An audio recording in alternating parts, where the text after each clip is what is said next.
हे प्रभु, हे हरिनाम कृष्ण जगन्नाथम प्रेमानंद, ये क्या हुआ? तुम्हें शर्म है कुछ? नहीं। चलो भाई, गाड़ी स्टार्ट कर। अच्छा ऐसन बात बा कि खेले खातिर खोजो तो खेलाओ ना बा। कौन खेलाओ ना? उ लइकावा में जवन खेलल जाला उ, आ कि जवानी में जवन खेलल जाला उ खिलौना के बात करता रहो। Good question. चंदन भाई, तो खिलौनावा कुछ दिन खातिर हमरो के दो ना, मेहरुआ से दिवा दो खिलौनावा, हमो कुछ दिन खातिर खेलनी। क्या बात कर रहे हैं? अब तो हर मर्जी होके तो अब ना तो कोनो बात ना, जैसे अभी कटता वैसे अब तबो कटी, लेकिन दे देता तो ठीके रही। गजब बेइज्जती है।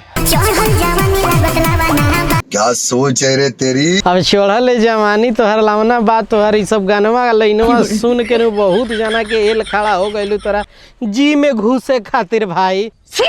तो देखी अब बचा के रखी है ना, तो कहियो गलती से घुस गइल नु तो तहार सारा जो मन जी बानू एकदम बी हो जाई। अब का, अब धंधा ना करी तो का करी? के पूछे वाला बा? बतावा तो।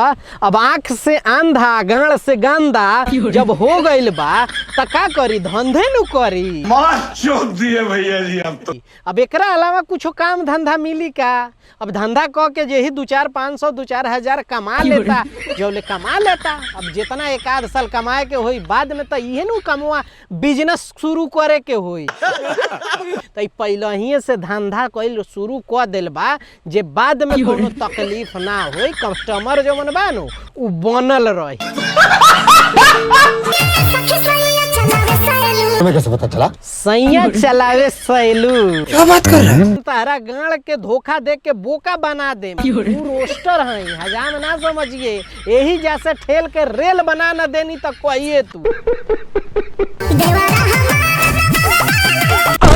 क्या बात कर तारू भौजी?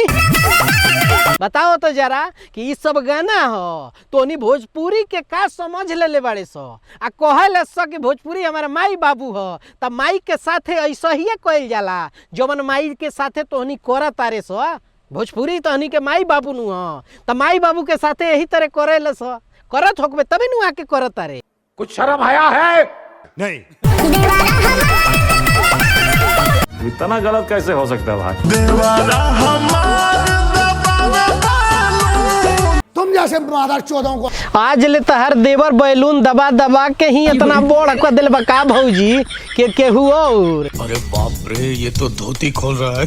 का चंदन भाई, तो अपना मेहरुआ के बैलूनमा तोहर देवरे दबावे लका? अबे साले ना पूछा तानी हम, काहे से कि तुहे नु कहा तारा कि तारा मेहरारू के बैलून जो मन बा उ देवर दबावेला। कैसे कैसे लोग रहते हैं यार यहाँ। तका तारा मेहरुआ के बैलून में दबावेला उहे का? हमको नहीं पता। तो कुछ दिन खातिर हमरो लगे भेज ना दो। एकदम तहरा मेहरुआ के दबा दबा के नु आवाज ना करब न, तो फिर तहरा कहाँ जेब तू? यही से बचा बचा के हम दबाई तहर बैलूनवा। कहना क्या चाह रहे हैं भैया आप? अब उ ना गलत सोचतानी लोग, अब रउआ लोग अगर उ सोचतानी तो उ बैलून के हम बात ना करतानी। अच्छा का चंदन भाई सही कहतानी नु? तो हनी लोग के का लागत भाई लोग? हम एकदम सही कहतानी। जा तो हनियो लोग के दबावे के बात देवेरा नु लगवा लो, जा दबा लो। चंदन भाई के मेहरारू के बैलून फ्री भइल बा अभी के सीजन में, तो जा दबावा। मिलतानी अगला वीडियो में। बाय बाय, टेक केयर, जय हिंद।